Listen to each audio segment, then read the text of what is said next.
시편 82편은 아삽의 시입니다. 아삽은 지금부터 대략 한 3천여 년 전 다윗의 시대 사람입니다. 그 당시가 언제냐면 우리로 따지면 고조선 시대, 신라가 생기기 1000년쯤 전의 시대입니다.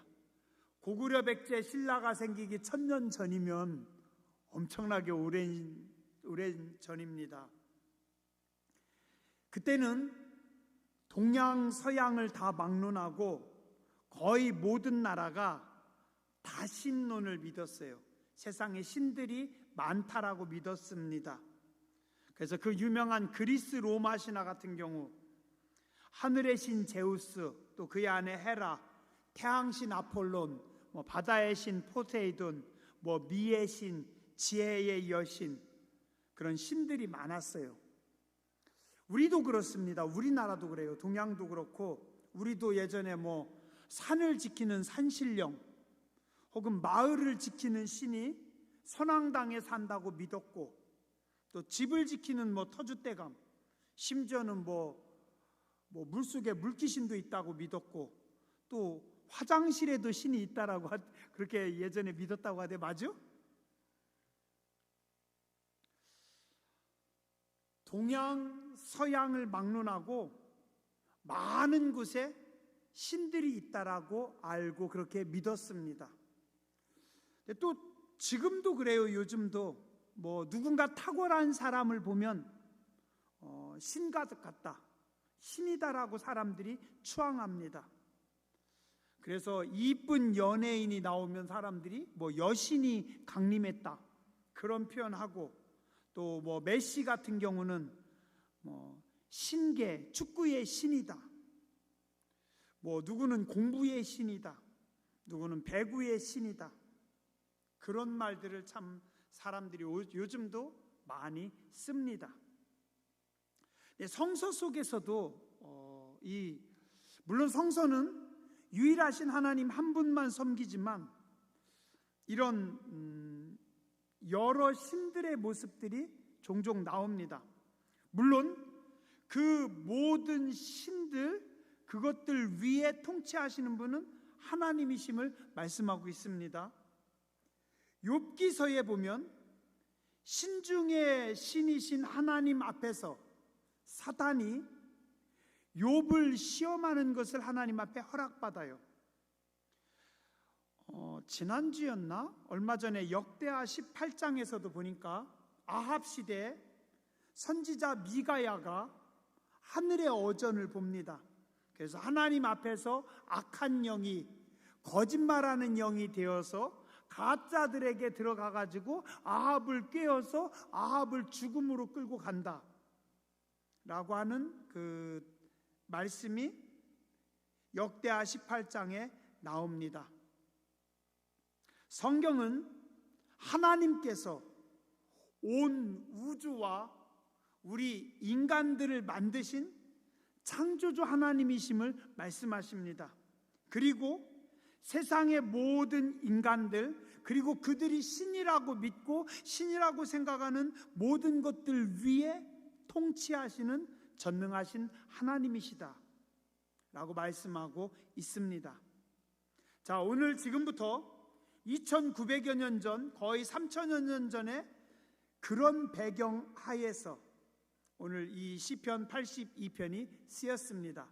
1절, 하나님은 신들의 모임 가운데 서시며 하나님은 그들 가운데서 재판하시느니라. 하나님은 세상의 모든 신들 위에 계시고, 그리고 그 신들을 다스리시고 그들을 통치하는 분이시다. 자, 그렇다면 오늘 이 시편 82편은 신계에서 신들을 통치하는 하나님의 이야기인가요? 아닙니다. 표현은 그렇게 하고 있지만, 신들의 모임이라고 호칭하고 있지만 사실은 인간들의 세상을 말씀하고 있습니다. 호칭만 신들의 모임이라고 기록하고 있을 뿐이지 인간들의 세상입니다. 또한 이 신들의 모임이라고 하는 것은 그런 신적인 강한 큰 권능과 통치권을 가진 그런 강한 권력자들, 그러니까 왕, 큰 집권자들, 그들의 모임, 그러니까 왕들의 모임. 오늘날로 따진다라고 하면 큰 권력을 가지고 있는 통치권자들, 그리고 특별히 사법권을 가지고 있는 사람들. 오늘날도요, 사법권을 가지고 있는 재판장들, 대법원장, 어때요? 신적인 강한 권능을 가지고 있습니다. 만약에 판사가 사형이라고 사형 선고를 내리면 그 사람의 목숨을 거둡니다. 그러니까 신적인 능력이죠. 판사가 무기징역이라고 선고하면 그는 한평생 감옥에서 그의 인생을 다 보내야 됩니다.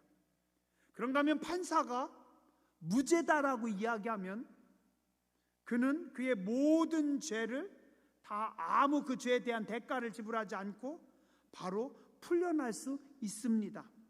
그래서 예나 지금이나 재판권을 가지고 있는 사람들, 그들은 신의 통치권, 하나님의 통치권을 위임받은 자들입니다. 근데 하나님은 그 하나님의 통치권을 받은 위임받은 자들, 재판관들, 왕들, 그들 위에서 그들을 판단하고 그들을 통치하시는 하나님이시다. 자, 2절에 보니 근데 그 재판관들이, 그 왕들이 어떻게 해요? 너희가 불공정한 판단을 하며 악인의 낫보기를 언제까지 하려느냐. 신을 대신해서, 하나님을 대신해서 재판권을 위임받은 재판관들이, 권력자들이 불공정한 판단을 내리고 있습니다.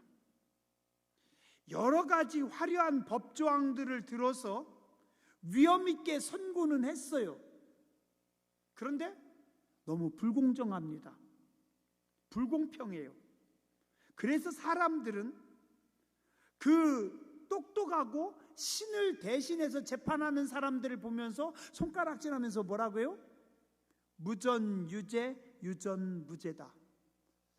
돈이 있는 사람, 권력이 있는 사람, 힘이 있는 사람들은 죄가 없고, 돈 없는 사람, 힘 없는 사람, 가난한 사람들만, 그들만 부당한 판결을 받는다라고 말합니다. 어떤 목사님이 그러시더라고요. 강의하시면서 말씀하시는데, 우리가 뭔가 국가의 중요한 것을 결정하고 큰 일을 할 때는 되게 전문가들에게 이렇게 조언을 구하잖아요. 그죠? 전문가들에게 조언을 구해서 어떤 국책 사업을 했어요. 그런데 잘못된 겁니다. 그래서 아니 어떻게 전문가들의 조언을 받아서 국책 사업을 했는데 그게 이렇게 잘못됐습니까? 물었더니 그 전문가가 이 목사님에게 이렇게 말하더래요. 목사님 너무 순진하십니다. 목사님, 사람들은 돈 주는 사람이 원하는 소리를 합니다. 그러더래요. 전문가들도 자기들에게 돈 주는 사람이 원하는 소리를 한대요. 공정하게 옳고 그름을 판단해서 말하는 것이 아니라 누가 돈 주는 사람인지 누가 권력자인지 알기 때문에 권력자들이 원하는 소리를 한다라는 겁니다. 재판관들이 불공정한 판단을 하고 있습니다. 또한 악인의 낫 보기를 언제까지 하려느냐. 재판관들아, 권력자들아, 니들이 언제까지 악인들의 낫만 살피고 있느냐. 그죠? 가장 의로워야 되고 가장 올바른 판단을 해야 되는 사람들이 악인의 낫, 권력자들의 눈치만 봅니다. 그리고 권력자들, 힘 있는 사람들이 원하는 소리만 그들이 한다라는 겁니다. 그 모습을 보시는 하나님, 얼마나 마음이 불편하실까요? 오늘 2절 말씀하십니다. 너희가 불공평한 판단을 하며 악인의 낯 보기를 언제까지 하려느냐? 니들 언제까지 그러려구냐? 이 언제까지 하려느냐라는 말씀이 무슨 뜻입니까? 참고 참으신 하나님께서 화가 나셔서 말씀하시는 겁니다. 내가 언제까지 니들 참고 계속 기다리랴? 가장 거룩하고 공의로우신 하나님께서 그들의 악행을 보면서 도대체 내가 언제까지 참아줘야 되겠니? 내가 얼만큼 더 참아야 되겠니? 또한 그들 때문에 피해를 보고 있는 가난하고 연약하고 힘없는 사람들의 하소연을 하나님께서 들으면서 내가 얼마나 더 참아야 되겠는가? 물론 오늘 이 말씀이 권력자들, 재판관들에게 일차적으로 행하는 말씀이기도 하지만 또 우리에게도 하시는 말씀입니다. 우리가 세상을 살아가면서 의로움으로 하나님이 기뻐하신 공의로운 길로 살아가야 되고, 사람들 눈치 보지 말고, 또 나하고 친한 사람이라고 해서 그 사람이 불편할까 봐 사람들이 함께 마음을 모으고 거기에 함께 실어서 틀린 거 알면서도 거기 손들어주고 아닌 거 알면서도 그냥 가만히 침묵하고 있고, 성경은 그러지 말라고 말씀하고 있습니다. 고대에 옛날에 신화들 그리고 고대 이야기들을 살펴보면 동서를 다 막론하고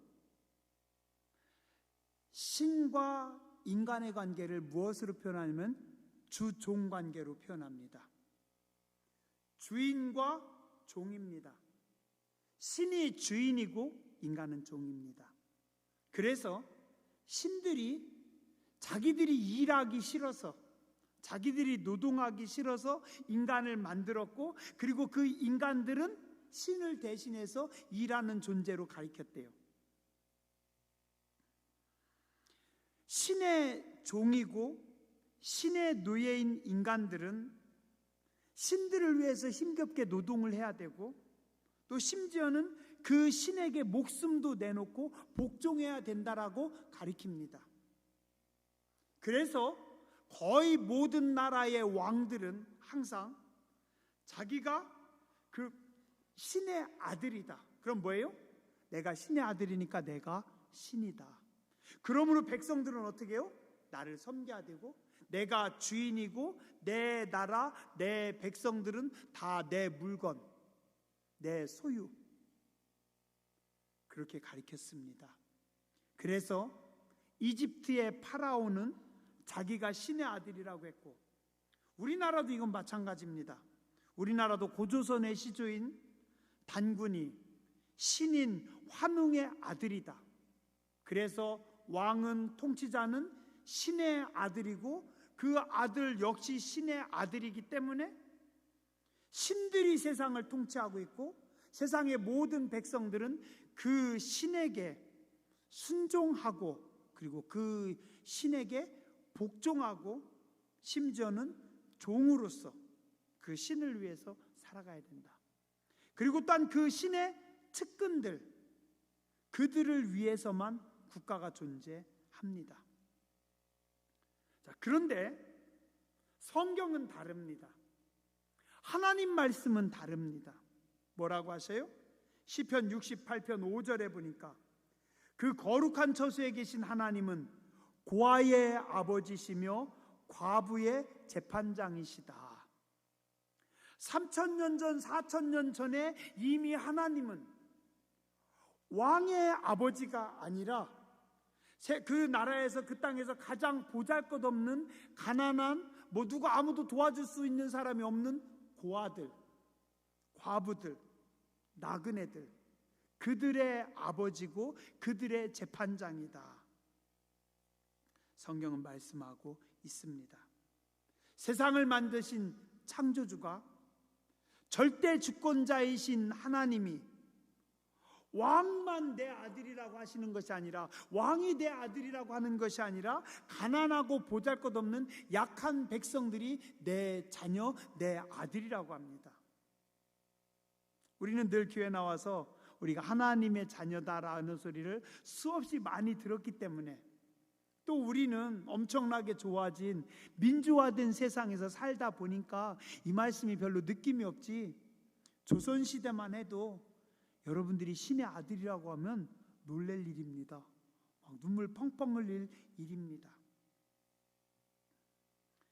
하나님의 마음은 고아, 과부, 나그네, 가난한 자들에게 있고 그들을 살피고 도우라고 말씀하고 있습니다.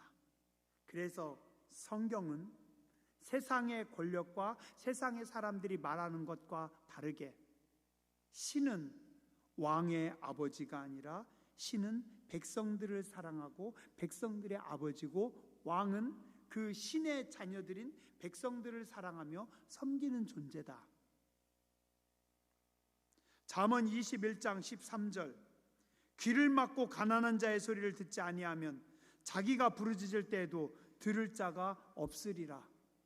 가난한 자들이 부르짖는데, 뭔가 어려운 사람이 나에게 하소연하는데, 힘든 사람이 하소연하는데 귀를 막고 듣지 아니하면 그가 부르짖을 때에도 들을 자가 없다. 악인들은 자기에게 이익이 되지 않거나 자기 마음에 들지 않으면 가난한 자들의 부르짖음에 귀를 기울이지 않습니다. 그러나 하나님은 그들의 소리에 귀를 기울이는 자들을 원하시고, 오늘 성경은 재판관들아, 권력 있는 자들아, 그들을 돌아보며 그들의 소리에 귀를 기울여라. 3절, 가난한 자와 고아를 위하여 판단하며 곤란한 자와 빈궁한 자에게 공의를 베풀지며 가난한 자와 궁핍한 자를 구원하여 악인들의 손에서 건질지니라 하시는지라. 이게 하나님의 나라입니다. 이게 하나님의 백성들의 삶입니다. 그래서 우리의 시선과 우리의 삶도 늘 권력, 힘 있는 그곳으로 향하지 않고 하나님이 사랑하시고 하나님이 기뻐하시는 가난한 자들, 약한 사람들, 사회적 약자의 시선을 두라고 말씀하고 있습니다.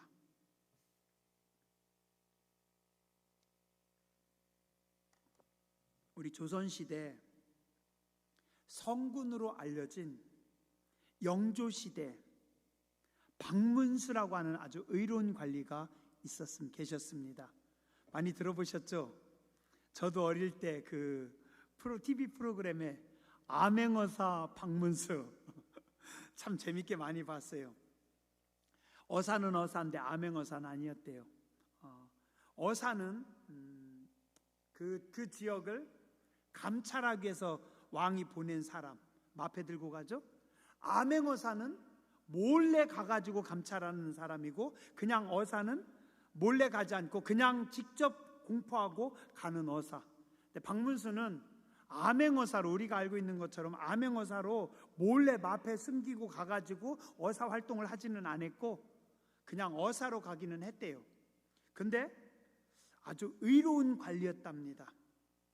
1728년 한 번은 그가 영남 지역에 극심한 흉년이 들어서 그곳을 감찰하고 와서 왕 앞에 와서 보고를 하는데, 그 왕 앞에 갈 때는 그 어떤 이렇게 허락되지 않은 물건은 가지고 나가면 안 되거든요. 근데 박문수가 왕 앞에 가가지고 소매 속에서 갑자기 뭐를 딱 꺼내는 겁니다. 사람들이 다 깜짝 놀랐어요. 왜냐하면 거기 칼이라든가 뭐가 들어있으면 위험하잖아요. 뭐 꺼냈다고요? 거기서 뭘 하나 꺼냈는데 요만한 거, 전복을 딱 꺼냈대요. 그래서 왕에게 전복을 보여주는 겁니다. 임금님, 경남 양산의 군수가 어민들이 힘겹게 물질해가지고 이 전복을 따오면 이 전복값을 후려쳐가지고 아주 싼 값에 다 사들여서 고생한 어민들은 계속 가난하고 싼 값에 전복을 다 다 사가지고 비싸게 팔고 그걸 들어가면서 자기는 부자가 되고 있으니 이런 사람 그냥 두면 안 됩니다. 왕 앞에서 직언을 했대요. 한 번은 그가 영남 감사로 포항에 갔답니다. 포항 앞바다에 여름날 막 뭐가 앞바다에 떠내려오는데 보니까 가구들이에요. 저게 뭐냐라고 물었더니 저 위쪽에 함경도 지역에 큰 홍수가 나서 그곳에서 가구들이라든가 물건들이 다 떠내려가지고 포항까지 떠내려왔다고 하는 겁니다. 그래? 그럼 함경도 사람들은 다 굶고 있겠네? 그렇다고. 그랬더니 이 박문수가 자기네 관청에 있는 쌀 3,000석을 함경도로 바로 보내라고 했대요. 근데 이 당시 관청에 있는 쌀들은 그냥 보낼 수 있는 게 아니었대요. 왕에게 조서를 보내서 왕의 허락을 받아서 보내는데 그렇게 하면 한양까지 갔다가 또 조서가 내려오고 너무 오랜 날짜가 걸리니까 지금 사람들이 굶어 죽는데 차라리 내가 나중에 왕에게 문책을 받는다고 하면서 그냥 왕의 허락도 없이 3,000석의 쌀을 함경도 지역에 보냈대요. 그래서 의로운 사람입니다. 1731년에는 그런 적이 있었대요. 흉년으로 백성들이 너무 먹고 살기 힘든 그때 어떻게 할까를 고민하다가 이 어사 박문수가 왕에게 건의했대요. 어전회의에서.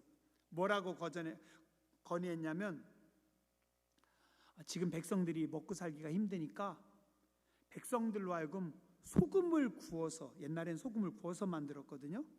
소금을 구워서 그 소금을 팔아가지고 돈을 만들어서 가난한 사람들을 살리자고. 우리가 보기엔 아무것도 아닌데요, 이 당시에는 이 소금은 왕의 친척들 그리고 고관들, 대감들만 소금을 구울 수 있었고 일반 백성들은 소금을 구우면 바로 처형입니다. 그러면 일반 백성들이 소금을 구워서 소금을 팔면 어떻게 돼요? 정부 고관들의 주머니가 비게 생기죠. 그죠? 그래서 모든 왕의 신하들은 기분 나빠하고 손가락질하고 미치광이라고 욕했대요. 그런데 성군 영조가 그 말 옳다고 백성을 돕자고 그렇게 하자고 해서 허락을 했대요. 그래서 박문수는 모든 신하들에게는 이단하고 미치광이로 불렸대요. 오직 영조 왕만 그를 이해하고 그를 인정하고 최선을 다해서 나라를 섬겼던 겁니다. 그래서 지금도 영조, 정조 그때가 태평성대였다라고 역사가들이 평가하잖아요. 세상의 신들, 세상의 왕들, 권력자들에게 백성들은 노동력 착취의 대상일 뿐입니다. 그러나 성경은, 하나님은 말씀하십니다. 그들을 불쌍히 여기고 그들을 도우라. 5절, 그들은 알지도 못하고 깨닫지도 못하며 흑암 중에 왕래하니 땅의 모든 터가 흔들리는도다. 이 현대어 성경에 제가 한번 읽어드릴게요. 그와 같은 사람들은 어리석고 무식하여 자기들이 하는 짓을 깨닫지 못하며 진리에 대한 눈과 마음이 어두워져 있다. 누구예요? 악한 재판관들. 사람들 눈치를 살피고 있는 이 재판관들은 어리석고 무지해가지고 흑암 가운데 거하고 있다. 근데 문제는 뭔지 아세요? 5절 뒷부분입니다. 이 악한 자들 때문에, 그들이 악한 길로 행하기 때문에 어떻게 된다고요? 땅의 모든 터가 흔들리는도다. 재판관들이, 통치자들이 악하게 통치하니까 땅의 터가 흔들린다는 거예요. 뭐예요? 사람들의 삶의 터전이 무너져 내리는 겁니다. 우리 다 지난주에 너무 며칠 전 놀랬죠? 우리 다 막 참 속상합니다. 토요일 밤에 이태원에서 세상에 서울에서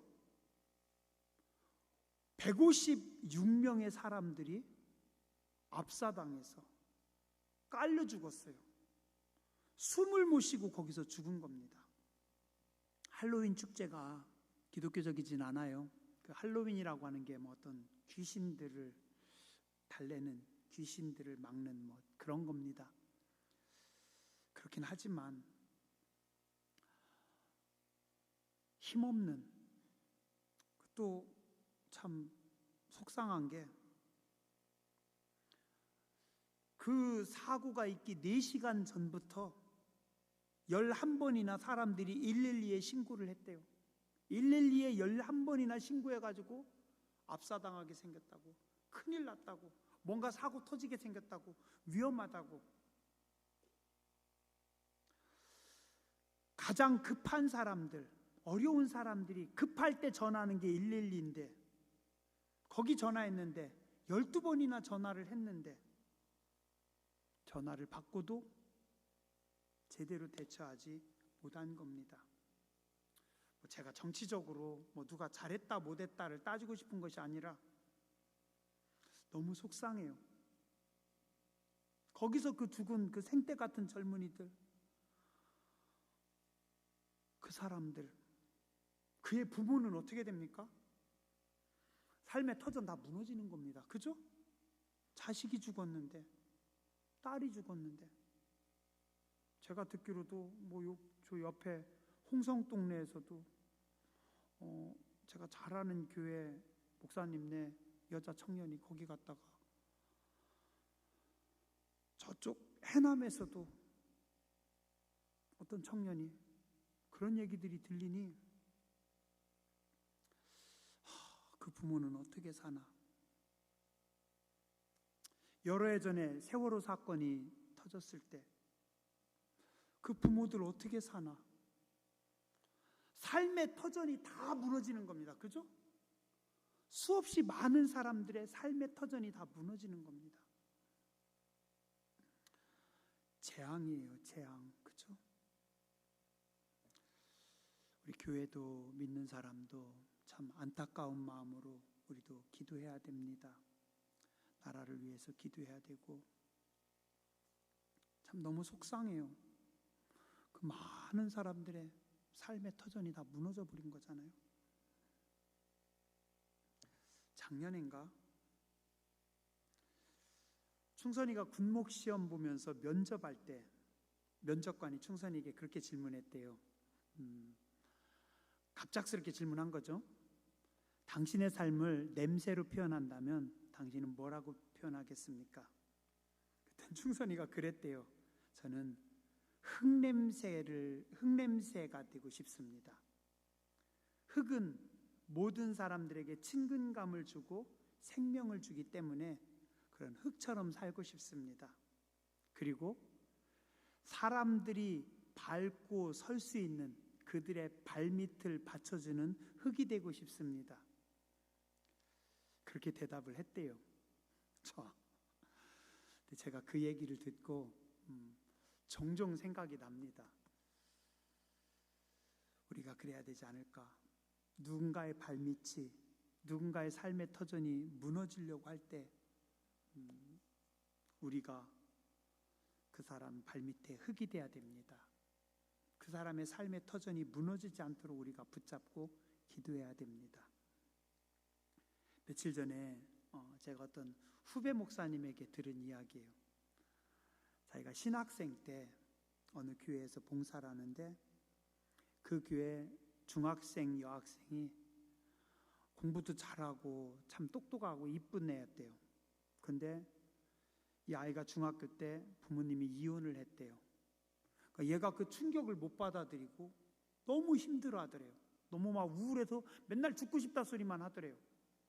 근데 또 그 오빠는 동생도 안 챙기고 그 오빠는 또 지멋대로 돌아만 다니더래요. 너무 속상해서 이 후배 목사님이 그 중학생을 그래도 어떻게든지 자꾸 이렇게 챙기고 주변 사람들 보고도 챙기라고 하는데 주변 사람들도 귀찮으니까 잘 안 챙기더래요. 하루는 그 여자 중학생한테 밤에 전화가 왔대요. 전도사님 하면서 몇 마디 하는데 가만히 들어보니까 이 아이가 유언을 남기더래요.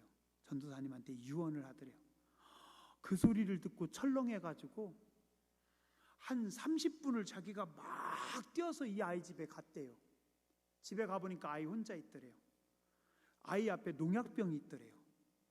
전도사님한테 전화해서 유언하고 그 농약병 마시려고 놀래가지고 농약병 뺏고 이 아이 끌어안고 둘이 한참을 울었대요.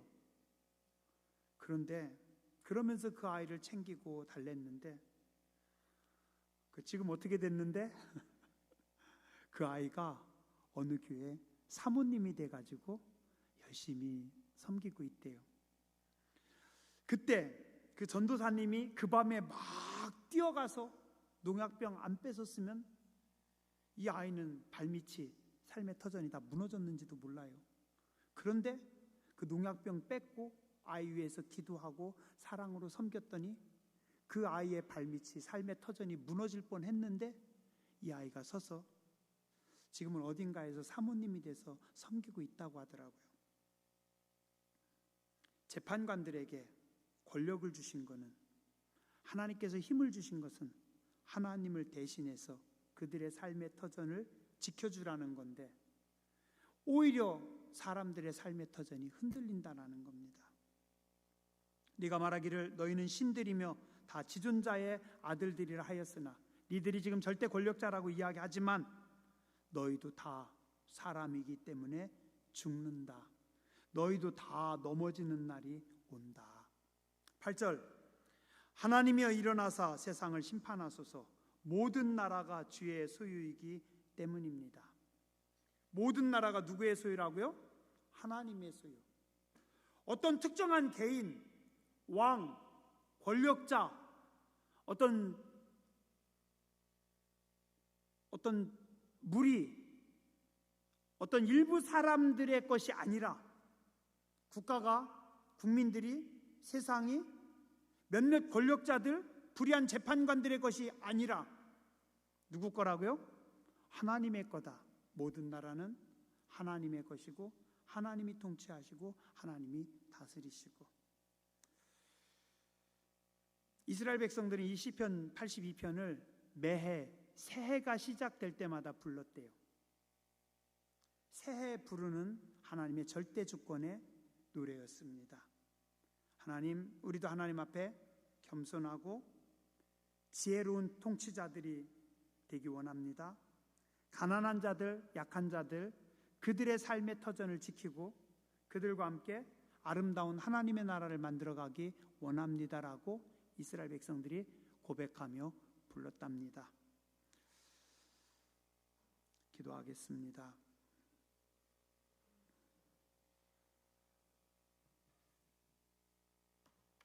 주님, 오늘 우리의 삶이 하나님 앞에 의롭게 하여 주시고 우리가 하나님의 사람들을 사랑하게 해 주시고 섬기게 하여 주시옵소서. 이 나라가, 이 땅이 하나님의 나라입니다. 오늘 우리가 만나는 모든 사람들이 하나님의 사람들입니다.